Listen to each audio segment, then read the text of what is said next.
Of partnership क्या है? सबसे पहला ease of formation and closure. Partnership business के लिए फॉर्मेशन एंड क्लोजर बहुत ही आसान है। कैसे? बस आपको एग्रीमेंट करने हैं, इजी एग्रीमेंट है, और यहाँ पे रजिस्ट्रेशन भी कंपलसरी नहीं है। फीचर में हमने पढ़ा था कि कोई कंपलसरी रजिस्ट्रेशन नहीं है, लेकिन अगर आप रजिस्ट्रेशन कराओगे तो उसके अपने एडवांटेजेस हैं। और क्लोजर भी इसका बहुत ईजी है, तो कोई इसमें बहुत लंबा प्रोसीजर नहीं है, इसलिए फॉर्मेशन एंड क्लोजर दोनों के दोनों ईजी है। बैलेंस्ड डिसीजन मेकिंग, कोई अकेला बंदा डिसीजन नहीं ले रहा, यहाँ पे वेरियस लोग जो हैं वो मिलके एक डिसीजन ले रहे हैं, जिसके लिए बैलेंस डिसीजन कहा गया है कि किसी एक के ऊपर बर्डन नहीं है, सबके आइडियाज लग रहे हैं। ठीक है, किसी एक टॉपिक पे सब डिस्कस करके फिर डिसीजन मेकिंग ले रहे हैं, मतलब एक डिस्कशन हो रहा है, रिजल्ट निकल रहा है। मोर फंड, अब सोल प्रोप्राइटरशिप में एक अकेला रामलाल था, लेकिन यहाँ पे क्या है कि 2 से ज़्यादा लोग हैं, तो यहाँ पे सब अपना अपना इंडिविजुअल लेवल पे कैपिटल ला रहे हैं, इंडिविजुअल लेवल पे सब कैपिटल ला रहे हैं, और वो क्या हो रहा है, वो एकत्रित हो रहा है, वो क्या हो रहा है, कंबाइंड हो रहा है। ठीक है, तो यहाँ पे फंड जो है ज़्यादा होता है। शेयरिंग ऑफ रिस्क, कैसे? जैसे यहाँ पे सब लोग अलग अलग फंड ला रहे हैं, रिस्क भी अलग बेयर करेंगे। सोल प्रोप्राइटरशिप में वो अकेले ही रिस्क बेयर करते थे, पर यहाँ पे रिस्क डिवाइड हो जाएगा। रिस्क जो है रेशियो के हिसाब से वो लोग profit and loss sharing ratio के हिसाब से एग्रीमेंट में जैसा लिखा था शेयर करेंगे। सेक्रेसी मेंटेन होती है, कैसे? क्योंकि इनको रिक्वायरमेंट नहीं है अपने बुक्स ऑफ अकाउंट्स को पब्लिश करने के लिए, यहाँ पे कोई कंपल्सन नहीं है कि आप अपने बुक्स ऑफ अकाउंट को पब्लिश करो, तो यहाँ पे सिक्रेसी मेंटेन रहती है। On the other hand, all the activities of partnership firms are carried on by the partners, only they take all the major decisions, so there are no chance of leaking of trade secrecy। तो पहले तो इस तरह से leak नहीं होगा। दूसरा, जो भी पार्टनर्स हैं वो मेजर डिसीजन लेते हैं, तो कोई भी लीक इंफॉर्मेशन लीक होने के चांसेस नहीं होती है। वहीं डीमेरिट देखते हैं। पहला क्या है? Unlimited liability. अभी हमने क्या करा कि जो हमारी लाइबिलिटी है वो अनलिमिटेड है, मतलब पर्सनल एसेट बेच के भी, ठीक है, पर्सनल एसेट बेच के भी हमें क्या करना होगा, अपने डेट को क्लियर करना होगा, अपने अकाउंट्स को सेटल करना होगा, तो ये इसका एक ड्रॉबैक है। रिसोर्सेज लिमिटेड कैसे हैं? देखिए, a partnership firm has limited number of partners, because of it may not be able to raise as much as capital as a company. ये हम कंपनी से कंपेयर कर रहे हैं, कंपनी के कंपैरिजन में पार्टनरशिप में जो होती है रिसोर्सेज लिमिटेड होते हैं, लेकिन सोल, यही मेरिट में भी हमने लिख दिया था सोल प्रोप्राइटरशिप के पॉइंट ऑफ व्यू से कि उससे ज़्यादा था। पॉसिबिलिटी ऑफ कन्फ्लिक्ट कैसे राइज हो रहा है? जो पार्टनरशिप बिजनेस है, all the partnerships are authorise to give decision, also partnerships are bound by the decision of an individual partner, therefore an unwise decision of one partner may lead to financial loss to all the partners। तो क्या होता है कि सबका point of view अलग है, यहाँ पे कॉन्फ्लिक्ट अराइज होने की चांसेस रहता है, और एक गलत डिसीजन सारे के सारे पार्टनर्स को लॉस करा देता है, तो ये भी एक इसका डीमेरिट है। लैक ऑफ कंटिन्यूटी को कहा गया है। देखिए, डेथ, रिटायरमेंट, इंसॉल्वेंसी, ये सब से क्या होता है ना, पार्टनरशिप बिजनेस एंड पे आता है, पर एग्रीमेंट के थ्रू आप क्या कर सकते हो, कंटिन्यू कर सकते हो, पर ये भी एकदम अलग से नहीं है कि ये हमेशा चलेगा। आप चाहो तो कंटिन्यू कर सकते हो, पर ये नहीं है कि लोग रहें चाहे ना रहें, बिजनेस हमेशा रहेगा। ये कंपनी में होता है, पार्टनरशिप में ऐसा नहीं होता है। Lack of public confidence. अभी देखिए, हमने ये मेरिट में क्या पढ़ा कि यहाँ पे सिक्रेसी मेंटेन होती है, बुक्स ऑफ अकाउंट को पब्लिश करने की ज़रूरत नहीं है। यही डीमेरिट में हमने कैसे लिख दिया कि अब क्योंकि पार्टनरशिप फर्म्स को ये पब्लिश करना ज़रूरी नहीं है रिपोर्ट को, तो यहाँ पे क्या हो जाता है कि confidence of public in these firms is very low. तो जो लोग हैं ना, वो इसमें कॉन्फिडेंस नहीं रखते कि भाई सिक्रेसी मेंटेन है, हमें पता नहीं है फाइनेंशियल पोजीशन क्या है इस पार्टनरशिप का, इस वजह से इसको लैक ऑफ पब्लिक कॉन्फिडेंस बोला गया है। किस तरह के बिजनेस के लिए सूटेबल है? देखिए, partnership is an ideal form of business organisation when mutual trust and completely skills are present amongst partner. Wholesale merchant, chartered accountancy firm, architect firm, law firm, restaurant, medium size factories are commonly. तो ये सारे क्या हो जाएंगे, suitable हैं किसके लिए? Partnership के लिए। क्या क्या? Wholesale merchants, chartered accountant firm, architect firm, law firm, restaurants, ये किसके लिए, पार्टनरशिप के लिए बेनिफिट है। देखिए ये मोस्ट इम्पॉर्टेंट टॉपिक है आपका, क्या है, टाइप्स ऑफ पार्टनर्स। अब हमने देखा कि पार्टनरशिप क्या है, उसके मेरिट क्या है, डीमेरिट क्या है। पार्टनर भी कई तरह के होते हैं, हमें वो देखना है। पहला क्या है, एक्टिव पार्टनर। एक्टिव पार्टनर मतलब फुर्तीला पार्टनर, ठीक है, अगर हिंदी में कहें तो इसका मतलब क्या होता है कि एक्टिव पार्टनर क्या करेगा, आपका कैपिटल में कंट्रीब्यूट करेगा। हम किस बेसिस पे देखेंगे difference, capital contribution, management, profit and loss, liability, in 4 basis पे हम देखेंगे। तो जो आपका एक्टिव पार्टनर होगा वो कैपिटल कंट्रीब्यूट करेगा। एक इंडिविजुअली देखते हैं कि कौन कौन कैपिटल कंट्रीब्यूट करेगा, कौन कौन नहीं करेगा।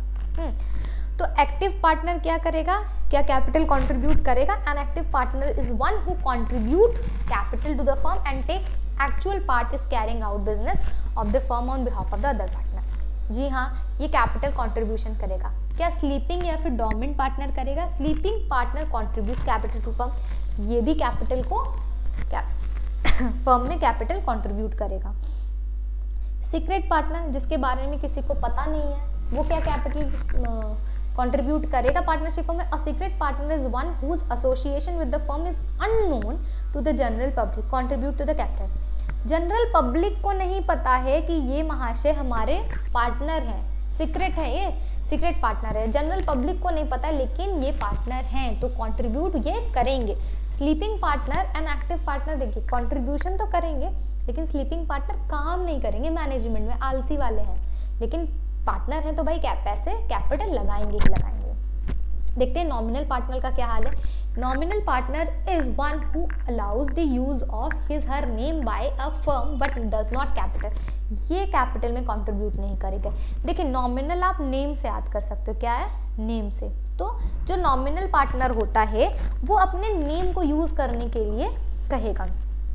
फॉर एग्जाम्पल आपके मामा जी कोई बहुत अच्छे पोस्ट पे हैं, ठीक है, और आप एक पार्टनरशिप फर्म खोले तो आप उनके नाम पे अपना बिजनेस कह रहे हो कि देखिए ये जो है ना मिस्टर XYZ, ये मेरे मामा है, ये भी मेरे कंपनी में पार्टनर है, हालांकि वो पार्टनर नहीं है, उनका सिर्फ हम नेम इस्तेमाल कर रहे हैं। ये क्या हो जाएगा, नॉमिनल पार्टनर। वो बोले कि आप तुम मेरा नाम इस्तेमाल कर सकते हो लेकिन हम पार्टनर तो है नहीं, तो वो कैपिटल में कंट्रीब्यूट नहीं करेंगे।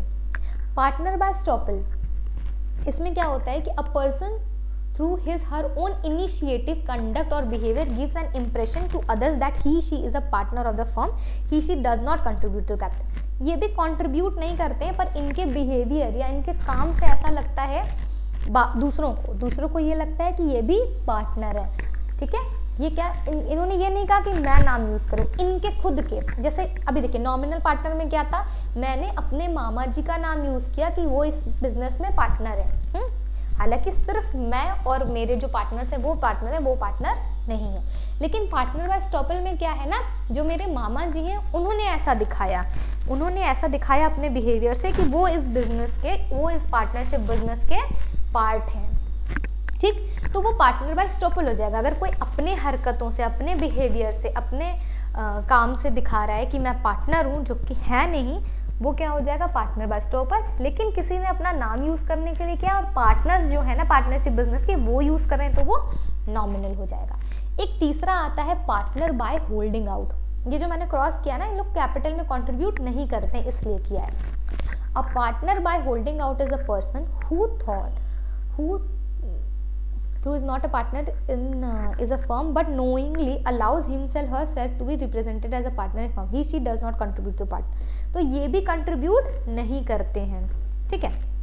ये क्या होता है कि who through is not a partner in a firm but knowingly allows himself to be represented, ये हमें क्या करते हैं, परमिशन देते हैं।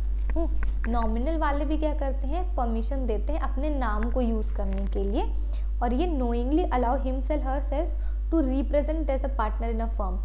यहाँ पे सिर्फ आप नाम यूज कर रहे हो, यहाँ पे आप सिर्फ नाम यूज कर रहे हो, लेकिन होल्डिंग आउट में वो क्या अपने आप को दिखाते हैं। यहाँ पे नाम सिर्फ नहीं यूज करना है, वो आके दिखाएंगे कि मैं यहाँ का पार्टनर हूँ, पर वो वास्तव में पार्टनर नहीं होते हैं, ठीक। तो कैपिटल कौन कौन कंट्रीब्यूट करता है, active partner, sleeping partner, secret partner. Nominal, estoppel या होल्डिंग आउट ये लोग कैपिटल में कंट्रीब्यूट नहीं करते हैं। मैनेजमेंट की बात करें तो एक्टिव पार्टनर तो भाई नाम से ही एक्टिव है तो मैनेजमेंट में पार्ट करेगा ही। स्लीपिंग पार्टनर मतलब भाई आलसी है तो वो मैनेजमेंट में पार्ट नहीं करेगा। अब तीसरा कौन सा था आपका, सीक्रेट पार्टनर। सीक्रेट पार्टनर क्या है, participate in the management of the firm पर सीक्रेटली, मैनेजमेंट में पार्ट लेगा पर पता नहीं किसी को चलेगा। वही nominal partner, take part in management of the firm, does not take part. देखिए ये तीनों पार्ट नहीं लेते, ना तो कंट्रीब्यूट करते हैं कैपिटल में, ना तो ये मैनेजमेंट में पार्ट लेते हैं। ठीक है, कौन कौन, nominal partner, partner by estoppel and partner by holding out. Share in profit and loss की बात करें तो एक्टिव पार्टनर है, हर चीज में काम ले रहा है तो शेयर में भी तो काम लेगा प्रॉफिट एंड लॉस के। जी हाँ, ये भले मैनेजमेंट में काम नहीं कर रहे हैं स्लीपिंग पार्टनर या फिर डोमिनेंट पार्टनर, पर इनको प्रॉफिट एंड लॉस चाहिए क्योंकि इन्होंने कैपिटल लगाया है। वहीं पे हमारा जो थर्ड था secret partner, share profit and loss of the business. Secret है, किसी को पता नहीं है, पर ये मैनेजमेंट में भी काम कर रहे हैं, कैपिटल भी कंट्रीब्यूट करें तो इन्हें प्रॉफिट भी तो देना बनता है। देखिए नॉमिनल पार्टनर का क्या है, generally do not share profit. इनको नहीं भाई, सिर्फ नाम यूज करने के लिए दे रहे हैं, मेरे मामा जी ने कहा मेरा नाम यूज कर लेना काम हो जाएगा, तो वो मेरे से प्रॉफिट नहीं ले रहे। और does not take part in management of the firm, ये ना ये प्रॉफिट एंड लॉस में भी पार्ट नहीं लेते हैं। कौन है ये, पार्टनर बाय स्टॉपल। और ये भी लाइबिलिटी की बात करें तो एक्टिव पार्टनर का अनलिमिटेड लाइबिलिटी है, घर द्वार बेच के अपना क्या करेगा, अपने जो एसेट्स हैं पर्सनल एसेट्स है वो फर्म की डेट को भरेगा।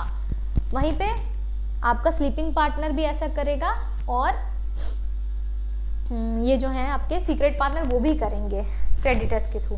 लेकिन एक चीज़ आपने देखा कि जो एक्टिव पार्टनर है वो फर्म्स की डेट को फुलफिल करेगा।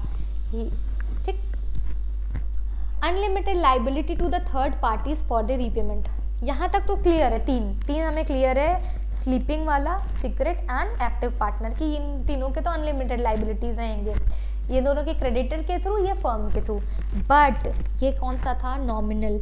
नॉमिनल वाला क्या है ना, unlimited liability to the third parties for the repayment of the firm debt. जिन्होंने मामा जी के नाम पे मेरे बिजनेस से डील किया था और उनका कोई मेरे पास डेट है तो उसके लिए कौन लाइबल होगा, मामा जी, थर्ड पार्टी के लिए liable, unlimited liability to the third party for the repayment of the firm's date.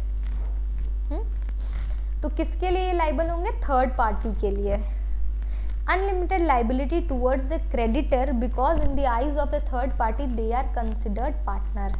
यहाँ पे क्या किया गया पार्टनर बाय स्टॉपल में कि थर्ड पार्टी के आंखों में कौन है, थर्ड पार्टी के नज़रों में जो ये है ना वो पार्टनर क्या समझते हैं। तो इसमें क्या होगा, अनलिमिटेड लाइबिलिटी किसकी तरफ, क्रेडिटर की तरफ। और यहाँ पे होल्डिंग आउट में unlimited liability to the creditor for repayment of any debt which has been extended to the firm on the basis of such representation. देखिए एक बार यहाँ से समझते हैं फिर से कि देखिए जो नॉमिनल पार्टनर है वो सिर्फ अपना नाम यूज़ करने को कह रहा है कि मेरा नाम यूज़ करके आप अपना बिजनेस कंटिन्यू करो। पार्टनर बाय स्टॉपल अपने बिहेवियर के थ्रू दिखाता है, ठीक है, वो क्या करता है अपने बिहेवियर के थ्रू, उसके कंडक्ट के थ्रू लगता है कि भाई ये जो है ना इस बिजनेस का पार्टनर होगा। मान लेते हैं कि हम अपने बिजनेस में हम बैठे हैं अपने ऑफिस में और मेरे फादर आए हैं, हालांकि उनका इस बिजनेस से कोई लेना देना नहीं है, मेरे ऑफिस में बैठे, बट वो जिस तरह से बात कर रहे हैं लोगों को लग रहा है कि ये भी पार्टनर है, ठीक है, लेकिन वो पार्टनर नहीं है, तो वो क्या हो जाएंगे, partner by estoppel. Partner by holding out क्या है, जो कि पार्टनर नहीं है बट वो जानबूझ के अपने आप को रिप्रेजेंट करता है एज अ पार्टनर फर्म में, ठीक।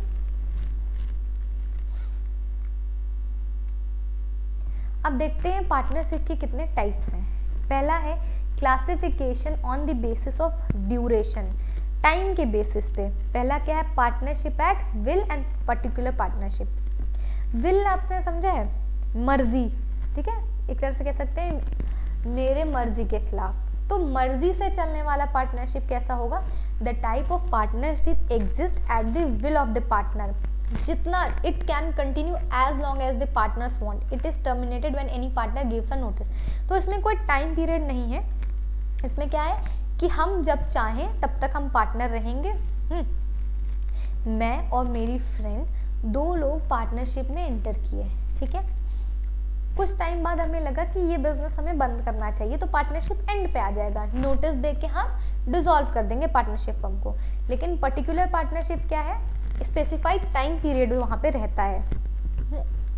या तो आपको टाइम पीरियड रहेगा कि हम 5 इयर्स के लिए हैं, तो 5 साल तक के लिए हम पार्टनर्स रहेंगे, या तो हम ये कह सकते हैं जैसे मूवी बनती है ना, कंस्ट्रक्शन ऑफ बिल्डिंग यहाँ पे एग्जाम्पल है, या फिर आप ले सकते हो कोई भी प्रोजेक्ट वर्क, जैसे कोई भी फिल्म शूट हो रही है, तो फिल्म शूट होने तक के लिए हम पार्टनर है। अब वो फिल्म शूट होने में 2 साल लगे, 5 साल लगे, 8 साल लगे, तब तक हम पार्टनर रहेंगे, जब तक वो प्रोजेक्ट नहीं कंप्लीट हो जाएगा।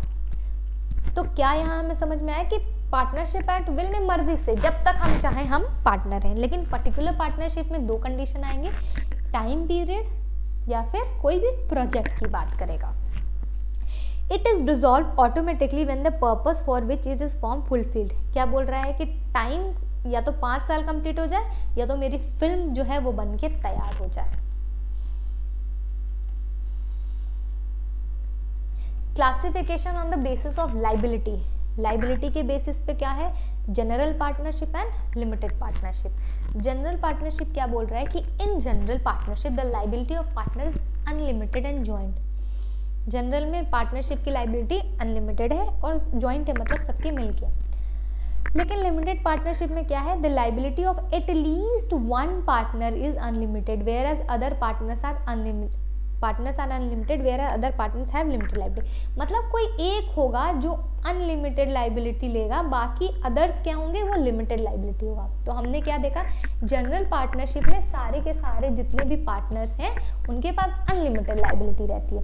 लेकिन लिमिटेड पार्टनरशिप के पास एक ऐसा व्यक्ति रहता है, जैसे कर्ता था ना, कर्ता के पास अनलिमिटेड लाइबिलिटी थे, लेकिन बाकी जितने लोग थे वहाँ के मेंबर हिंदू जॉइंट फैमिली के, उनके पास लिमिटेड लाइबिलिटी थी। यहाँ भी वही हो रहा है। The partners enjoy the right to appreciate in the management of the firm। क्या है कि जो जनरल पार्टनरशिप है उसमें जो पार्टनर्स हैं उनके पास ये राइट है कि वो पूरे मैनेजमेंट में पार्ट ले सकें। लेकिन limited partnership do not enjoy the right to participate in the management of firm. तो जो लिमिटेड पार्टनर है, जिनके पास अनलिमिटेड लाइबिलिटी नहीं है, जिनके पास सिर्फ और सिर्फ लिमिटेड लाइबिलिटी है, वो मैनेजमेंट में पार्ट नहीं लेंगे। ठीक, Their acts are binding on each other as well as on the firm। तो क्या है, एक दूसरे के ऊपर क्या है, बाइंडिंग। एक ने अगर सिग्नेचर कर दिया, कोई डेट लिया, कोई लोन लिया, उसके लिए कौन लाइबल होगा, सबके सब पार्टनर लाइबल होंगे। लेकिन अगर कोई लिमिटेड पार्टनरशिप, जिनके पास लिमिटेड लाइबिलिटी थी, उस पार्टनर ने कोई भी एक्ट किया, उसके लिए सारे के सारे बाइंड नहीं रहेंगे। ठीक है। रजिस्ट्रेशन क्या है, ऑप्शनल है जनरल पार्टनरशिप का, लेकिन ये याद रखना है कि लिमिटेड लाइबिलिटी से लिमिटेड पार्टनरशिप की जो रजिस्ट्रेशन है वो कंपलसरी है। क्या है, कंपलसरी। ठीक। The existence of the firm is affected by the death, insolvency, retirement. तो एग्जिस्टेंस जो है इसकी इफेक्ट करेगा, लेकिन लिमिटेड पार्टनरशिप टर्मिनेशन या डेथ या किसी भी चीज से इफेक्ट नहीं होगा। तो हमने क्या क्या देखा कि डिफरेंस में क्या देखा कि पार्टनरशिप पहले ड्यूरेशन के बेसिस पे 2 है, will and particular. Partnership at will and particular partnership. तो विल में क्या होगा, जब तक इच्छा है तब तक वो लोग पार्टनर हैं, उसके बाद वो पार्टनरशिप एंड आ सकते हैं। पर्टिकुलर पार्टनरशिप में क्या है कि एक स्पेसिफिक टाइम पीरियड के लिए या तो कोई प्रोजेक्ट वर्क के लिए है, 5 साल के लिए, तो अगर 5 साल तक हम रहेंगे पार्टनर, वरना हम क्या हो जाएगा, कोई भी प्रोजेक्ट के लिए। पता है ये जो पर्टिकुलर पार्टनरशिप है ना, ये विल में कन्वर्ट हो जाए। जैसे 5 साल है, 5 साल हमने कंप्लीट करे, इसके बाद भी हमारा इच्छा है कि हम कंटिन्यू करें, तो वो पार्टनरशिप एट विल हो सकता है। जनरल एंड लिमिटेड में क्या है कि जनरल में सभी के पास अनलिमिटेड लाइबिलिटी रहेगी और सभी क्या रहेंगे, एक दूसरे के ऊपर डिपेंडेंट रहेंगी। अगर एक ने कोई भी डिसीजन लिया तो सब उसके लिए लाइबल रहेंगे, लेकिन लिमिटेड में ऐसा नहीं है। ठीक। और मैनेजमेंट में लिमिटेड पार्टनर पार्ट नहीं ले सकते, जितने अनलिमिटेड वाले हैं वही लेंगे। रजिस्ट्रेशन लिमिटेड पार्टनरशिप का कंपलसरी है।